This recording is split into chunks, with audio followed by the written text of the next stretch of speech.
A low-profile cleric who has long stayed in the shadows has now stepped into the spotlight.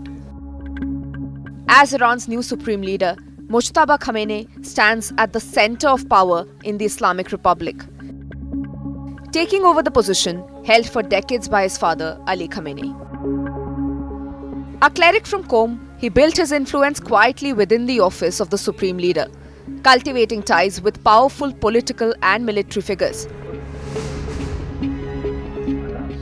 Those connections included close relationships with Iran's elite security establishment, particularly the Islamic Revolutionary Guard Corps, widely seen as one of the pillars of the Islamic Republic's power structure.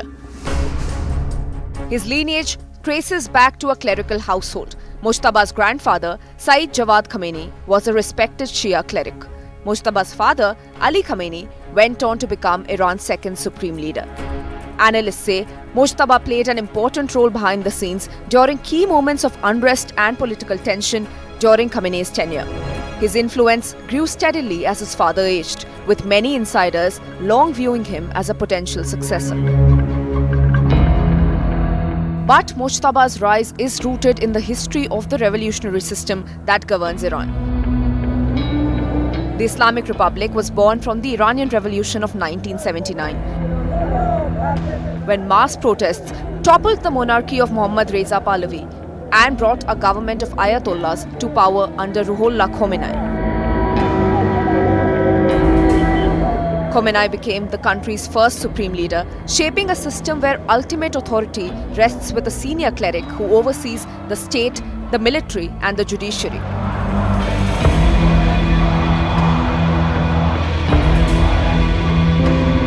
When Khamenei died in 1989, power passed to Ali Khamenei, a former president who would go on to rule Iran for nearly 4 decades.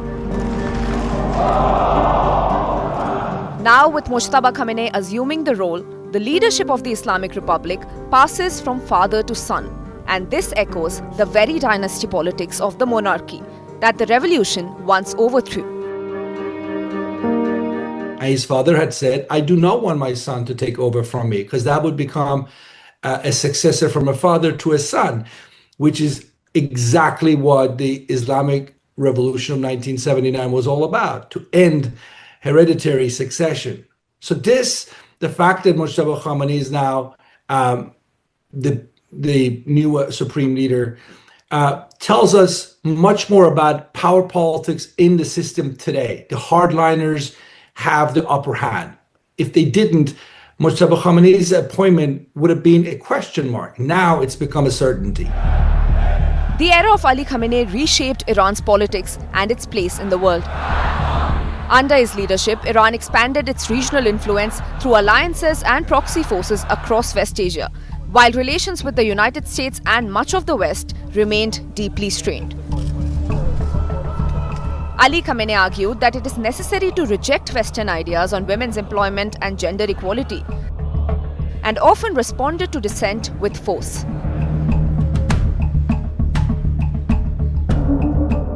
That led to the flashpoint of the 2022 protests that followed the death of Mahsa Amini, a woman detained by Iran's morality police for not wearing a hijab. Her death in custody sparked nationwide demonstrations that evolved into one of the most significant challenges to the Islamic Republic in decades. Women across Iran became the face of that movement, removing headscarves, cutting their hair, and demanding freedom and equality. For many, the Khamenei era symbolized decades of repression, and residents worry that's going to continue under Mojtaba. My view, I think it's nothing happening. Maybe it's getting worse because this person is same of Ali Khamenei. It's not so different. Mojtaba Khamenei steps into power at a moment of extraordinary pressure. Iran faces economic strain from years of sanctions, a volatile security environment in the region, and a young population that is increasingly vocal about demands for social and political change. He also inherits a system where legitimacy is closely tied to religious authority, something analysts say he is yet to prove. Within the ruling establishment, he will need to balance powerful factions that include clerical leaders, political elite, and the IRGC. And most importantly, regional tensions, the war that has escalated across West Asia and deeply strained ties with the US and Israel, will be the biggest hurdle for Mojtaba as he takes over the crown.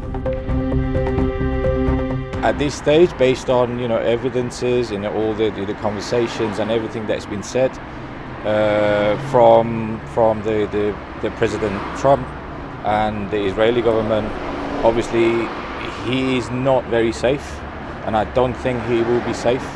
And my personal perspective or my personal wish is to get rid of this one as well. And that's for the good of the world, good of the Middle East.